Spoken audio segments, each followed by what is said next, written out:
Ngayon sir, papakita ko sa iyo sir kung paano sinagutan yung math assessment finals number 2. Ang muna nating hahanapin sir is yung baon ko, which is 100. Less natin siya ng 30 sir. Is equals to 70. So, next natin gagawin sir is hanapin natin yung weekly.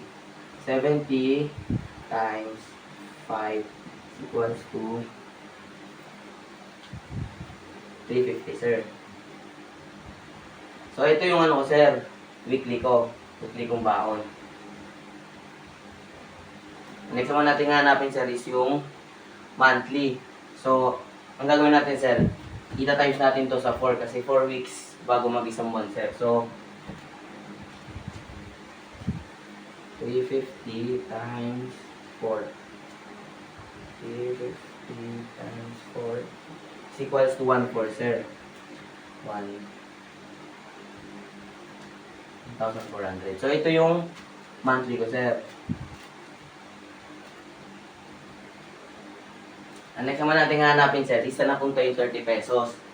So, ang gagawin natin, hanapin ulit natin yung weekly ng 30 pesos. So, 30 times 5 is equals to 30 times 5 is equals to 150 sir.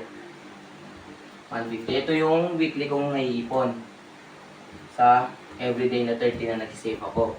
So, ngayon ito yung weekly sir. Hanapin naman natin yung monthly ulit. So, 150 times 4 equals to 150 times 4. Bale, sa isang buwan, sir, meron akong 600 na nasi-save. Bale, ito, sir, yung weekly ko na baon, which is 350.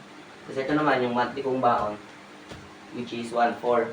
So, 30 times 5 is equals to 150. Ito yung weekly kong naiipon.